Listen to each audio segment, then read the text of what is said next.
புஸ்தகம், இந்த நாள் தியானத்துக்காக நான் திருப்பிக் கொள்வது எபிரேய புஸ்தகம் 11வது அதிகாரம். 11வது அதிகாரம் 1வது வசனத்தை வாசிக்க கேட்போம். விசுவாசமானது நம்பப்படுகிறவைகளின் உறுதியும் காணப்படாதவைகளின் நிச்சயமாய் இருக்கிறது. ஹல்லேலூயா. அப்ப நல்லா கவனிங்க. விசுவாசத்தில் பார்க்கிற காரியத்தை ஒருபோதும் காண முடியாது. நான் கண்டாதான் நம்புவேன்னா அது விசுவாசம் இல்லை. பார்த்தாதான் அதை நம்புவேன் அப்படிங்கிறது அது விசுவாசம் இல்லை. விசுவாசமானதை ஒருபோதும் காண முடியாது. இப்போ நான் பார்த்தாதான் நம்புவேன் அப்படின்னு சொல்றேன். ஆண்டவர் நமக்கு என்ன பேர் வச்சுக்காரு? நம்மளை குறித்து என்ன சொல்றோம்? நம்ம என்ன நம்புகிறவர்களா விசுவாசிக்கிறவர்களா? விசுவாசிக்கிறவர்கள். இப்போ நம்மளை என்ன சொல்றாங்க? இந்த அக்கா நம்புகிற அக்கா, இந்த அண்ணன் நம்புகிற அண்ணன் அப்படியே சொல்றாங்க. இந்த அக்கா விசுவாச அக்கா, இந்த அண்ணன் விசுவாச அண்ணன் அப்படி சொல்றாங்க. அப்போ நம்ம யாரு? விசுவாசிகள். அப்போ நான் விசுவாசிகள்னு சொல்றேன், நான் விசுவாசிக்கிறேன்னு சொல்றேன். கர்த்தரை விசுவாசியாக தெரிந்து கொண்டார்னா நான் எதை விசுவாசிக்கணும்னா, காண முடியாத அவர் எனக்கு சொல்லி இருக்கிற அந்த ஆசீர்வாதங்கள் என்னுடைய வாழ்க்கையில நிறைவேறும், என் வாழ்க்கையில நடக்கும்னு சொல்லி நான் விசுவாசிக்கிறோம். அதுக்குதான் ஆண்டவர் என்ன செஞ்சுக்கான நம்மள விசுவாசியை தெரிந்து கொண்டார். நான் பார்த்தாதான் நம்புவேன்னு சொல்ற அனுபவம் இல்லை, பார்த்து நம்புகிறதில்ல. பார்க்காமலே என் வாழ்க்கையில இந்தந்த நன்மைகள் நடக்கும்னு சொல்லி விசுவாசிக்கிறது தான் விசுவாசிகளின் அடையாளம். ஹல்லேலூயா. அப்ப கவனிங்க, விசுவாசம் உள்ளவர்கள் ஜெயம் எடுப்பார்கள், விசுவாசம் உள்ளவர்கள் வெற்றி அடைவார்கள், விசுவாசம் உள்ளவர்கள் மேன்மையாய் வாழ்வார்கள், விசுவாசம் உள்ளவர்கள் வியாதி இல்லாமல் இருப்பார்கள், விசுவாசம் உள்ளவர்கள் கடன் இல்லாமல் இருப்பார்கள், விசுவாசம் உள்ளவர்கள் அவமானம் இல்லாமல் இருப்பார்கள், விசுவாசம் உள்ளவர்கள் ஜெயிப்பார்கள், விசுவாசம் உள்ளவர்கள் வெற்றி அடைவார்கள். இதான் விசுவாசம். ஹல்லேலூயா. ஏன்னா அதே எபிரேயர் 11வது அதிகாரத்தில் 33வது வசனம் முதல் 35வது வசனம் வரை வாசிக்கும் போது வாசிக்கலாம். விசுவாசத்தினாலே அவர்கள் ராஜ்யங்களை ஜெயித்தார்கள். நல்ல கவனிங்க, விசுவாசம் ஜெயிக்க பிறந்தது. விசுவாசத்தினாலே அவர்கள் ராஜ்யத்தை ஜெயித்தார்கள், நீதியை நடப்பித்தார்கள், வாக்குத்தத்தங்களை பெற்றார்கள், சிங்கங்களின் வாய்களை அடைத்தார்கள். என்ன செஞ்சாங்களா? எதால? விசுவாசத்தால சிங்கத்தின் வாய்களை அடைத்தார்கள், அக்கினியின் உக்கிரத்தை அவித்தார்கள். நல்ல கவனிக்கலாம். தானியேல் என்ன செஞ்சான்?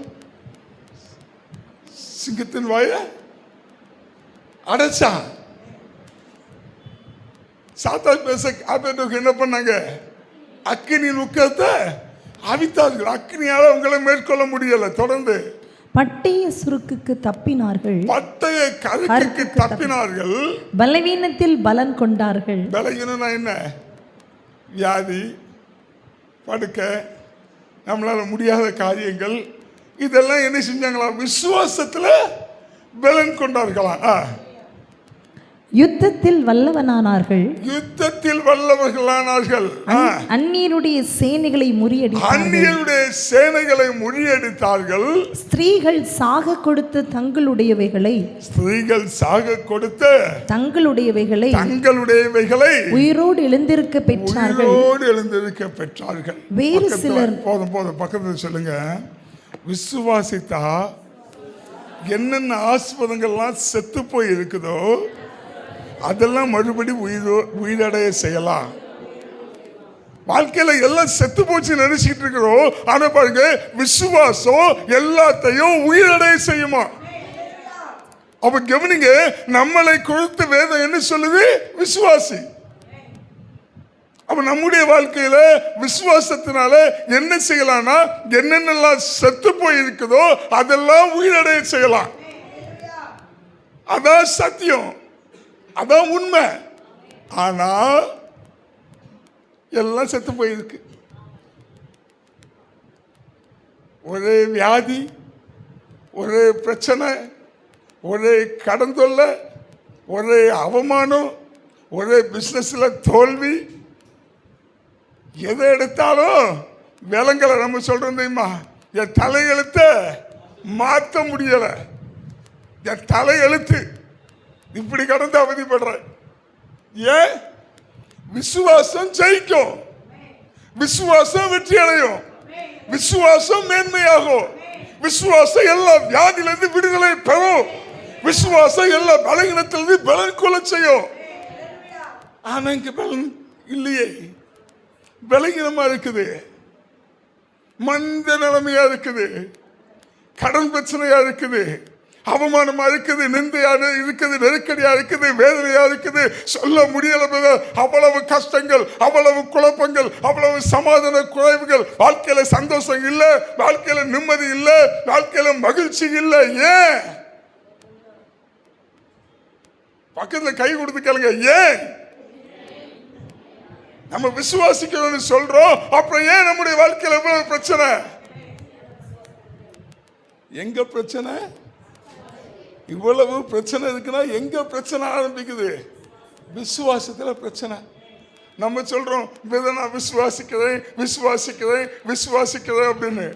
அநேக நேரங்கள் நம்ம சொல்றோம், நான் விசுவாசத்தோடு ஜெபிக்கிறேன் பிரதர், என்னுடைய கடன் பிரச்சனைக்காக ஜெபிக்கிறேன், வியாதிக்காக ஜெபிக்கிறேன், ஒன்றும் நடக்க மாட்டேங்குது. எனவே இயேசுவால முடியாத மாதிரியும், நம்ம விசுவாசத்துல வீராங்கனை மாதிரியும்.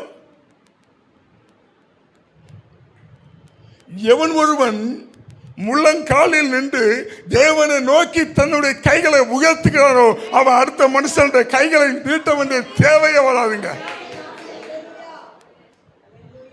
விசுவாசம் வந்தா நம்மளை அப்படி மாற்றும். நல்ல கவனிங்க, விசுவாசம் ஜெயிக்கும், விசுவாசம் வெற்றி அடையும், விசுவாசம் மேன்மை அடையும். அப்ப பிரச்சனை எங்க? விசுவாசத்துல. அதை வேற நான் சொல்லணுமா? அப்போ விசுவாச குறைவினால என்ன வருது? பிரச்சனை வருது. விசுவாச குறைவினால வியாதி வருது. விசுவாச குறைவினால நெருக்கடிகள் வருது. விசுவாச குறைவினால போராட்டங்கள் வருது. விசுவாச குறைவினால தோல்விகள் வருது. விசுவாச குறைவினால பலவீனங்கள் வருது. சமாதானம் குறையுது, சந்தோஷம் குறையுது, மகிழ்ச்சி குறையுது. ஏன்? எல்லாம் விசுவாச குறைவினால. ஹல்லேலூயா. அப்ப கவனிங்க, இந்த விசுவாசத்தை கூட்டணும்னா என்ன செய்யும்? விசுவாசம் வளர்த்து, விசுவாசம் வளர்த்து, விசுவாசம் வளர்த்துன்னு சொன்னா விசுவாசம் வருமா? விசுவாசம் பெருகட்டு, விசுவாசம் பெருகட்டுன்னா விசுவாசம் வருமா? விசுவாசம் வளரட்டு, விசுவாசம் வளரட்டுன்னா விசுவாசம் வருமா? விசுவாசம் வளரணும்னா நான் விசுவாசிக்கிறவர் யார் என்று தெரியணும். ஹல்லேலூயா. நான் விசுவாசிக்கிறவர் இன்னார் என்று தெரியணும். நான் விசுவாசிக்கிற தேவன் எவ்வளவு வல்லமை உள்ளவர், எவ்வளவு மகத்துவம் உள்ளவர், அவருடைய அற்புதம் என்ன, அவருடைய இரக்கம் என்ன, அவருடைய குணாதிசயம் என்ன, அவருடைய கிருபை என்ன, அப்படி தெரிஞ்சாதான் என்ன வரும்? விசுவாசம் வரும். இப்ப என்ன பிரச்சனைனா, எல்லாருக்கும் இயேசுவை தெரியும், இயேசுவை மெய்யான தேவன் என்பது தெரியும். இயேசு அவர் பயங்கரமான தேவன், அவர் என்னை ரட்சிப்பின் பாதையில நடத்தினார், நான் ரட்சிக்க, அதெல்லாம் தெரியும். ஆனா அவர் சொல்ல ஆகும் கட்டளையிட நிற்குங்கிறது தெரியாம போச்சு. அவரால் முடியாத காரியம் ஒன்றும் இல்லைங்கிறது தெரியாம போச்சு. அப்ப நல்லா கவனிங்க, விசுவாசம் வளரணும்னா அவரை அறிகிற அறிவு வளரணும். ஹல்லேலூயா.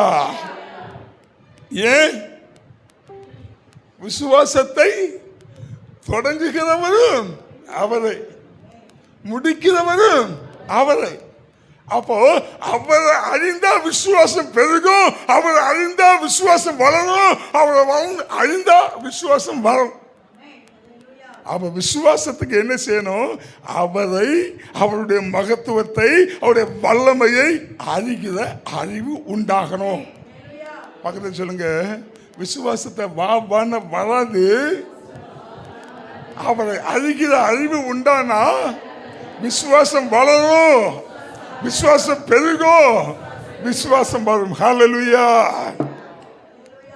அப்ப நல்ல கவனிக்க. அதான் 2 தீமோத்தேயுல பவுல் சொல்றாரு பாருங்க. 2 தீமோத்தேயு 1:12 வாசிக்கும் போது அவர் சொல்றாரு, நான் விசுவாசிக்கிறவர் இன்னார் என்று அறிந்திருக்கிறேன். பவுலுடைய வாழ்க்கையில அவ்வளவு ஒரு வெற்றி, அவ்வளவு ஒரு ஜெயம், அவ்வளவு ஒரு மேன்மை, அவ்வளவு ஒரு உயர்வு, அவ்வளவு ஒரு நற்சாட்சி இன்னைக்கு நம்ம முன்னாடி பவுல் ஒரு வரலாற்று சுவடுங்க. காரணம் என்ன தெரியுமா? அவர் யாரை ஆராதிக்கிறானோ அவரை குறித்து அறிந்திருந்தார். இப்ப நம்ம சொல்லுவோம், பவுலுக்கு வாழ்க்கையிலையும் பாடுகள் இருந்தது, பவுலுக்கு வாழ்க்கையிலையும் பிரச்சனைகள் இருந்தது, பவுலுக்கு வாழ்க்கையிலையும் போராட்டங்கள் இருந்தது. ஒண்ணு சொல்றேன், இல்லவே இல்லை.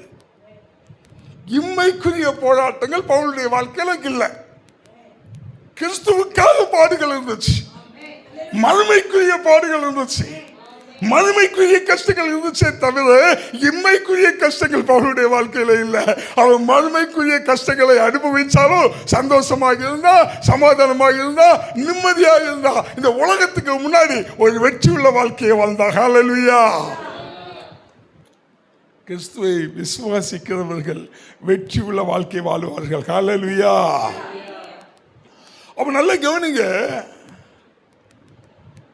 தேவனை அறிகிற அறிவு என்ன தெரியுமா? சத்தியத்தை அறிகிற அறிவு. பக்கத்தில் சொல்லுங்க, தேவனை அறிந்தா சத்தியத்தை அறியலாம். ஏன்? அவரே வழியும் சத்தியமும் ஜீவனுமாய் இருக்கிறார். அப்ப கவனிங்க, அவரை அறிந்தா சத்தியத்தை அறியலாம். சத்தியத்தை அறிந்தா சத்தியத்தை அறிவீர்கள், சத்தியம் உங்களை விடுதலையாக்கும். அப்ப நல்லா கவனிங்க, அவரை அறிகிற அறிவு உண்டாகும் போது விசுவாசம் பெருகுது. இந்த விசுவாசம் பெருகும் போது சத்தியத்தை அறிகிறோம், சத்தியத்தை அறியும் போது சத்தியம் நம்மளை விடுதலையாக்கும். ஹல்லேலூயா.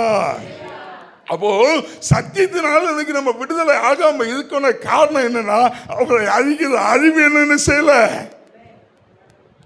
உண்டாகல. பக்கத்தில் சொல்லுங்க, அவரை அறிகிற அறிவுல வளருங்க. ஹல்லேலூயா. இப்போ சத்தியம்னா என்ன? இங்கதான் பிரச்சனையே. சத்தியம்னா என்ன தெரியாது. இப்போ உலகத்தாண்ட போய் சத்தியம்னா என்னன்னு கேட்டா அவன் என்ன சொல்லுவான்? எங்க அம்மா சத்தியம், எங்க அப்பா சத்தியம், ஏன் சத்தியம், உன் சத்தியம். சத்தியமும் நாளைக்கு வருவேன், சத்தியமும் நாளைக்கு தருவேன். சத்தியமா ஒன்ன மட்டும்தான் எனக்கு பிடிக்கும்.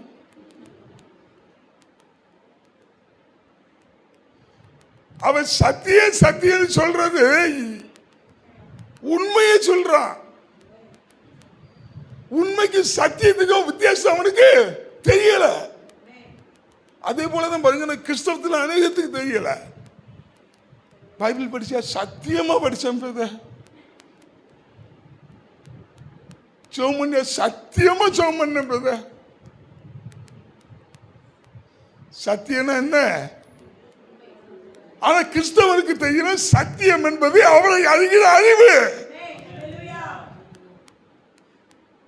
சத்தியம் என்னன்னு கேட்டீங்கன்னா, தேவன் சத்தியம் உள்ளவராக இருக்கிறார், இயேசு கிறிஸ்து சத்தியம் உள்ளவராக இருக்கிறார், பரிசுத்த ஆவியானவர் சத்தியம் உள்ளவராக இருக்கிறார். அவங்களை அழிகிற அழிவு உள்ள வர வர வர எனக்குள்ள சத்தியம் வந்து சத்தியனை விடுதலையாக்குது.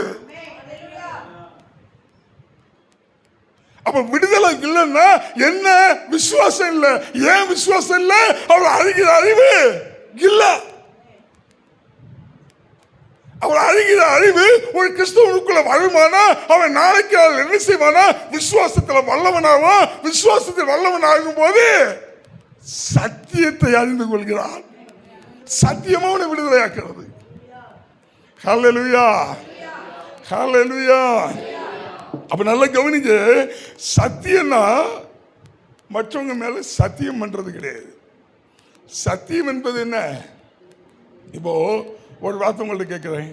யார் யாரு உங்கள யார் யாரு இயேசு என்னோடு இருக்கிறான்னு சொல்றவங்க கைகளை சத்தமா நல்லா உயர்த்தி அல்லோலியா சொல்லுங்க. பாத்தீங்களா? இயேசு என்னோடு இருக்கிறாரு சொல்றவங்க, விசுவாசிக்கிறவங்க அல்லோலியா சொல்லுங்கன்னு சொல்றீங்கல்ல. பாத்தீங்களா? இல்ல தொட்டீங்களா? கண்டு விசுவாசிப்பது விசுவாசம் அல்ல, காணாமல் விசுவாசிப்பது தான் விசுவாசம். நான் கண்டுட்டேன்னா அது நம்புகிறது. நான் பார்க்காம நான் அவரை தேட இல்லை, அதுதான் விசுவாசம். வேதம் சொல்லுது, ஐஸ்வர்யவான் நரகத்தில் இருக்கிறான், லாசரு ஆபிரகாமுடைய மடியில் இருக்கிறான். இந்த ஐஸ்வர்யவான் கேட்கிறான், என்னுடைய சகோதரர்கள்லாம் இருக்கிறாங்க, இந்த லாசரை கொஞ்சம் அனுப்போம். இந்த லாசரு போய் என்ன செய்யட்டு போய் சொல்லி இந்த நரகத்தையும் பல்லவத்தை குறித்த சத்தியத்தை குறித்து சொல்லட்டுன்னு ஆண்டவர் ஒரே வார்த்தையில முடிச்சுட்டாரு. சான்ஸ் இல்லப்பா. அங்க இருக்கிற தீர்க்கதரிசியே சொல்லி நம்பலன்னா இங்க வந்து போய் சொல்லி நம்ப மாட்டான். இந்த சத்தியம் பைபிள்ல எழுதி இருக்குங்க. அதனால ஆண்டவருக்கு இப்ப வேலை என்னன்னா, ஒவ்வொருத்தனையா கூட்டு போய் நரகத்தை சுத்தி காமிச்சு பல்லவத்தை சுத்தி காமிச்சு இப்படிதான் இருக்கு நீ போய் சொல்லுன்னு சொல்றது இல்ல வேலை. அவர் எப்படி இருக்கிறார்னா, எப்ப கூப்பிட்டாலும் நம்மளோடு பேசுகிறவராக இருக்கிறார். எப்ப சோர்ந்து போனாலும் நம்மளை தேற்றுகிறவராக இருக்கிறாரு. அதான் சொல்றோம், அவர் ஜீவன் உள்ளவராக இருக்கிறார். அவர் நம்மளோடு பேசுகிறவராக இருக்கிறார். அவர் நம்மை ஆற்றி தேற்றுகிறவராக இருக்கிறார். அதனால பார்த்ததுனால சொல்லல, தொட்டதுனால சொல்லல, அவர் என்னோடு இருக்கிறார் என்பதை நான் அறிந்திருக்கிறேன், அதனால சொல்றேன். ஹல்லேலூயா, ஹல்லேலூயா. அவன் கவனிங்க, அவர் நம்மளோடு இருக்கிறாருங்கிறத அறிந்திருக்கிறோம்ல, அறிந்திருக்கிறோம்ல. அதே மாதிரி அவர் எப்படிப்பட்டவர், அவருடைய வல்லமை என்ன, அவருடைய மகத்துவம் என்ன, அவருடைய கிருபை என்ன, அவருடைய தயவு என்ன, அவருடைய அற்புதம் என்ன, அவருடைய அதிசயம் என்னன்னு ஒவ்வொரு நாளும் அறிகிறோம்ல. அந்த அறிவு தான் தேவனை அறிகிற அறிவு. அந்த அறிவு உண்டாகும் போது என்ன உண்டாகும்னா விசுவாசம் உண்டாகும். பக்கத்தில் சொல்லுங்க, அவரையும் அவருடைய மகத்துவத்தையும் அறிய அறிய அறிய விசுவாசம் பெருகும். சத்தியத்துக்கும் உண்மைக்கும் சம்பந்தம் இல்லை. நம்ம என்ன சொல்றோம்? உண்மையை நான் பேசிக்கிட்டு இருக்கிறேன், விசுவாசிக்கிறேன், காணாததை என் வாழ்க்கையில் நடக்கும்னு நான் விசுவாசிக்கிறேன். ஆனா பேசுறதெல்லாம் என்ன? உண்மையை பேசிட்டு இருக்கிறோம். தேவனை அறிகிற அறிவினால என்ன பெருகும்? விசுவாசம் பெருகும். விசுவாசம் பெருகும். ஆனா தேவனை பார்க்க முடியாது. கவனிக்கிறீங்களா? தேவனை அறிகிற, இது ரொம்ப தேவை. இன்னைக்கு ஒரு நல்ல கவனிங்க. தேவனை அறிகிற அறிவினால விசுவாசம் பெருகும். தேவனை பார்க்க முடியாது. ஆனா விசுவாசம் பெருகும் போது சத்தியத்தினால் உண்டாகிற விடுதலையை பார்க்க முடியும். தேவனை அறிய அறிய விசுவாசம் பெருகும். விசுவாசம் உண்டாகும் போது சத்தியத்தை அறிவீர்கள், சத்தியம் உங்களை விடுதலையாக்கும். அப்போ சத்தியத்தினால் உண்டாகுற விடுதலைய கண்ணால பார்க்க முடியும். ஹல்லேலூயா. இப்போ நம்ம என்ன பேசிட்டு இருக்கிறோம்? பேரு விசுவாசி. ஆனா என்னென்ன நம்முடைய வாழ்க்கையில நடக்குதோ அத்தனை உண்மை. காலையில் எழும்புன நடக்கவே முடியல, குறுக்கு ஒரே வலி. பொய்யா சொன்னீங்க? உண்மைதான் சொன்னீங்க. ஒரே கடந்துள்ள அவமானம், நிந்த, நெருக்கடி. உண்மைதான். நல்லா கவனிங்க. இந்த உண்மையை பேசுறதுக்காக கர்த்தர் அழைக்கல, அவர் சொன்னதை பேசுறதுக்காக அழைச்சிருக்கிறாரு. அதான் விசுவாசம். கவனிங்க. தேவனை விசுவாசிக்கிறவர்கள், தேவனை அறிந்தவர்கள், சத்தியத்தை அறிந்தவர்கள் உண்மையை பேசக்கூடாது. பக்கத்து சொல்லுங்க, உண்மை பேசாத. என்ன வித்தியாசமா சொல்றீங்க? உண்மை பேசாதீங்க. யாருக்கும் புரியல, என்ன கொஞ்ச நேரத்தில் புரியும். பக்கத்து சொல்லுங்க, நான் சொல்றத. உண்மையை பேசாதீங்க, சத்தியத்தை பேசுங்க. இப்போ சத்தியம்னா என்ன, உண்மைனா என்ன? உண்மைனா என்னன்னா, இந்த காரியத்தை நீங்க நல்லா புரிஞ்சுட்டீங்கன்னா இன்னையிலேருந்து மாறணும். உண்மைனா என்னன்னா, என்னென்ன உங்க வாழ்க்கையில் நடந்துகிட்டு இருக்குதோ அது. இப்போ நீங்க புரிஞ்சுக்கிற மாதிரி சொல்லணும். லாசர் ஒரு எக்ஸாம்பிள் எடுத்துக்கிடுவோம். லாசருக்கு வியாதி வந்தது உண்மை. லாசர் மரித்து போனது உண்மை. என் கூட உண்மை சொல்லுங்க. லாசர் கொண்டு அடக்கம் பண்ணது உண்மை. 4 நாளானது உண்மை. கல்லறைக்குள்ள வச்சது உண்மை. கல்லை புரட்டி வைத்து மூடியது உண்மை. இப்போ என்ன நடந்துச்சு? எல்லாம் முடிச்சு போச்சு. ஆனா உண்மை, லாசருவை கல்லைல வச்சு மூடியாச்சு. ஆனா அங்க வந்த இயேசு லாசருவை வெளியே வான்னு சொல்லி அவன் எழும்பி வந்தால, அது சத்தியம். புரியுதா உங்களுக்கு? நடந்ததெல்லாம் உண்மை. ஆனா விசுவாசத்தினால உண்டாகிறது சத்தியம். இப்போ ஆபிரகாமுக்கு 100 வயசானது உண்மை. சாராளுக்கு கர்ப்பம் செத்து போனது உண்மை. 2 பேரும் கலவனும் கலவியானது உண்மை.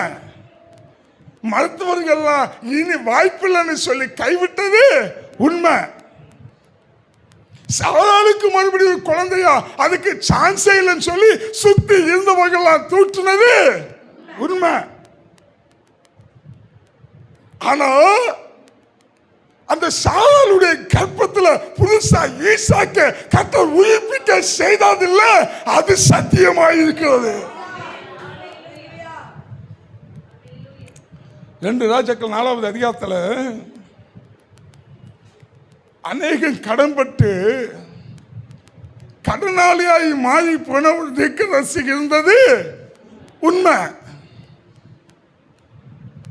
கடத்தை திருப்பி செலுத்த நிவாரணம் இல்லாமல் போனது உண்மை.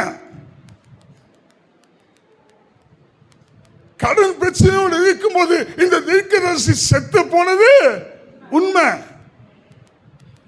அவன் மனைவி பிள்ளைகள் கடன் தொல்லையால் வியாகுலப்பட்டது, வேதனைப்பட்டது உண்மை.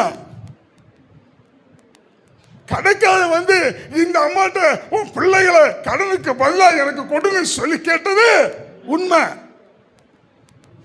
கடத்தை நிமித்தமாய் இந்த அம்மா அவமானப்பட்டது உண்மை. வெட்கப்பட்டது உண்மை. வியாகுலப்பட்டது உண்மை. வேதனைப்பட்டது உண்மை. இதெல்லாம் உண்மை. ஆனா அங்க எலிசா வந்து பாத்திரங்கள் நிரம்ப நிரம்ப நிரம்ப நிரம்ப எண்ணெயை நிரம்பி வழிய செய்தது சத்தியம். நல்லா கவனிங்க. உங்க வாழ்க்கையில நடக்கிறதெல்லாம் உண்மை. ஆனா இதை பேச கர்த்தர் உங்களை அழைக்கல. இதுக்கு மேலாய் ஒண்ணு இருக்கு. அது என்ன? விசுவாசத்தால் உண்டாகிற சத்தியம். அந்த சத்தியம் உன் வாழ்க்கையில கடந்து வரும்போது விடுதலை உண்டாகுது இல்ல, அதை பேச சொல்றாரு ஆண்டவர். நம்ம என்ன பேசுறோம்? விசுவாசி. பேர் என்ன? விசுவாசி. நாங்கள் விசுவாசிக்கிறவர். எதை விசுவாசிச்சோம்? விசுவாசிக்கிறவர்களாக இருந்தால் சத்தியம் நம்முடைய வாழ்க்கையில கிரியை செய்யும். சத்தியம் நம்முடைய வாழ்க்கையில விடுதலை கொண்டு வரும். சத்தியம் நம்முடைய வாழ்க்கையில வேலை செய்யும். ஏன்? அவரை விசுவாசித்தால் சத்தியத்தை அறிவீர்கள், சத்தியம் உங்களை விடுதலை ஆக்கும். இவன் நம்ம ரெண்டு பேரும் உட்கார்ந்தாலே முன்னாடி ஒருத்தர் பார்த்தோன்னா என்ன கேட்போம்? நல்லா இருக்கீங்களா? சுகமா இருக்கீங்களா? இப்போ என்ன கேட்குறோம்? உங்களுக்கு எத்தனை சுகர்?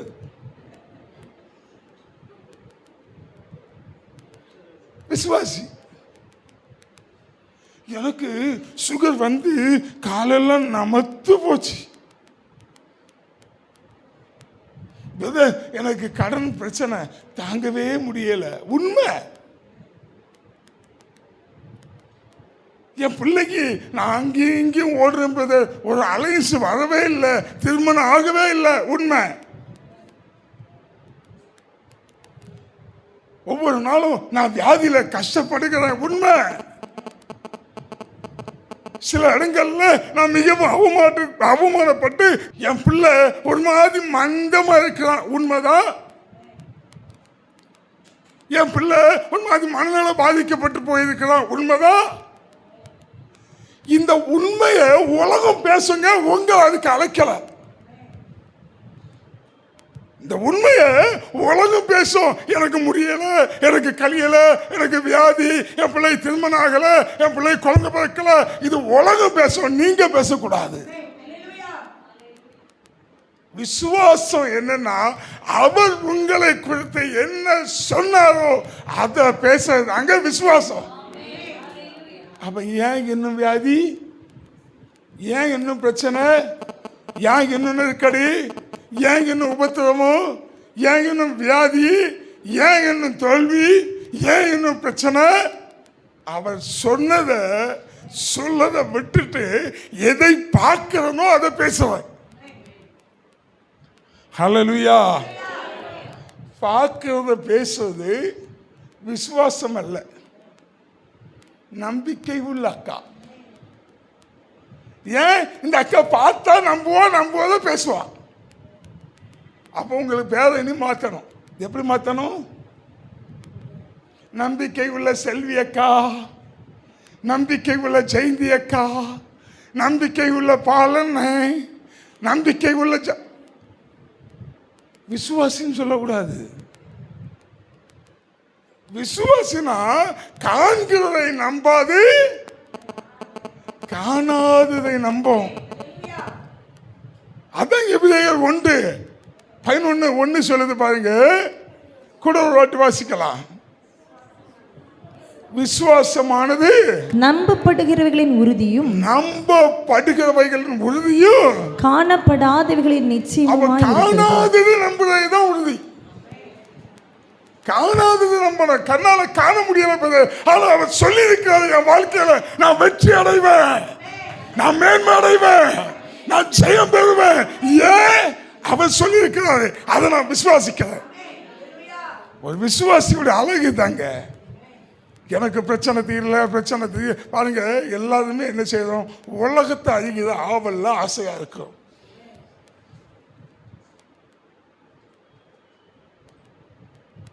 உலகத்தை அழிகிறோம்.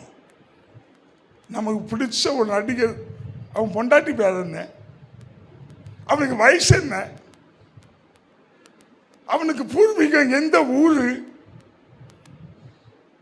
தேவையா?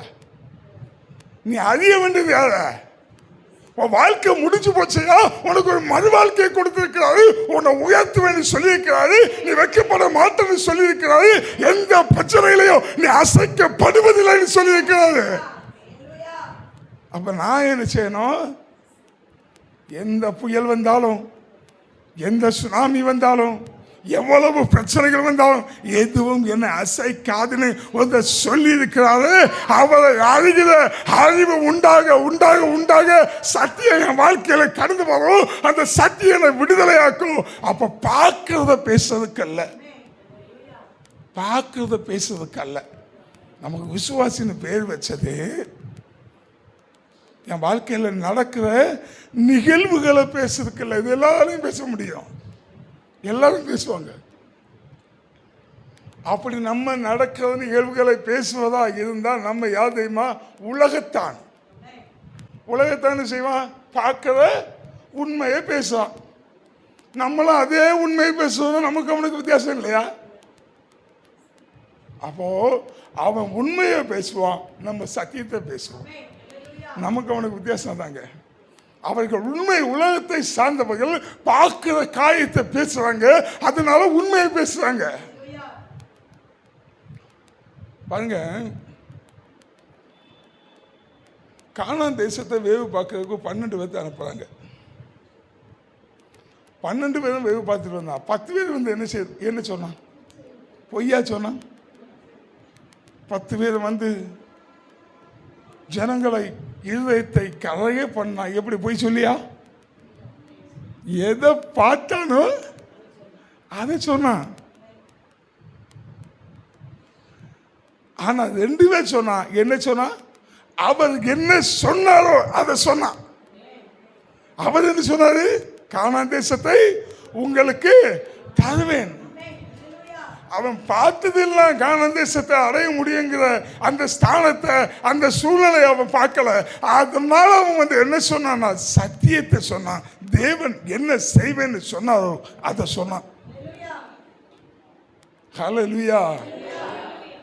சத்தியத்துக்கும் உண்மைக்கும் இதான் வித்தியாசம். நம்மளை உண்மையை பேச அழைக்கல. உண்மையை பேச அழைச்சா, நான் டாக்டர்கிட்ட போனேன், டாக்டர் சொன்னார் கிட்னி பிரச்சனை ஆரம்பிக்கிறது மாதிரி இருக்கு சொன்னார். அது என்ன செய்யும்? வந்துடும். டாக்டர்கிட்ட போனேன், அந்த கட்டி கேன்சர் கட்டி மாதிரி இருக்குன்னு சொன்னார். ஏன்? பார்த்தேன், எனக்கு ஸ்கேன் பண்ணாங்க, எனக்கு எக்ஸ்ரே எடுத்தாங்க, எனக்கு பிளட் டெஸ்ட் எடுத்தாங்க, அதில் கேன்சர் கட்டின்னு வந்துருச்சு. அதனால அதை நான் சொல்கிறேன். அப்புறம் உனக்கு எதுக்கு விசுவாசம்? எதுக்கையா விசுவாசம்? பார்த்ததை சொல்றதுக்கு எதுக்கு விசுவாசம்? உங்களுக்கு எதுக்கு விசுவாசங்கிற பேரு? பார்த்ததை சொல்லக்கூடாது, சத்தியத்தை சொல்லணும். அவர் சொல்லி இருக்கிறாரு, உன் வாழ்க்கையில நான் சொன்னதை செய்யும் அளவு உன்னை கைவிட மாட்டேன்னு சொல்லி இருக்கிறாரு. அதனால என்ன வியாதி வந்தாலும் சரி, என்ன கடன் வந்தாலும் சரி, என்ன நெருக்கடி வந்தாலும் சரி, எந்த உபத்திரவம் வந்தாலும் சரி, என்ன அசைக்க, நெருங்க, தொட. ஏன்? அவர் சொல்லி இருக்கிறாரு. அதை பேசுறதுக்கு தான் உங்களை என்ன அழைச்சிருக்காரு. அப்போ நல்லா கவனிங்க. இவ்வளவு நாளும் பிரச்சனைகள் ஏன் தீரலை? நல்லா ஜெபம் பண்ணி பார்த்துட்டேன் பிரதர். கடந்த நாளில் ஒரு நண்பர் பேசிக்கிட்டு இருந்தேன். பேசிக்கிட்டு இருக்கும்போது சொல்கிறார், பிரதர் 60 லட்சம் ரூபாய் கடன், ராத்திரியெல்லாம் தூக்கமே வரமாட்டாங்க, அடுத்த ஒரே சிந்தனை, அடுத்த நாள் காலையில் கடைக்காரன் வந்துடுவானோன்னு சொல்லி தூக்கம் வர மாட்டாங்க பிரதர். நானும் செபித்து கொண்டே இருக்கிறேன், மாதக்கணக்காய் செபிக்கிறேன், உபவாசம் போட்டு செபிக்கிறேன். பார்க்கணும், இன்னும் ஒரு 6 மாதம் பார்க்கணும். அப்படி இல்லைன்னா இருக்கிற வீடை விற்று கடத்த தீக்கணும். ஆல்ரெடி ஐயா பிளான் பண்ணிட்டார். இயேசுவால முடியாது. அதனால நம்ம என்ன செய்வோம்? வீடை வித்துடலாம். நம்பிக்கை இயேசு மேல இல்லை, விசுவாசம் இயேசு மேல இல்லை, வீட்டு மேல. நம்மளும் இப்படிதான் அநேக ஐடியா போட்டுக்கிட்டு இருக்கிறோம். இதுக்கு இதை செஞ்சிடலாம், இதுக்கு இப்படி பண்ணிடலாம். ஒண்ணு இல்லைன்னா, வீடே இல்லைன்னா,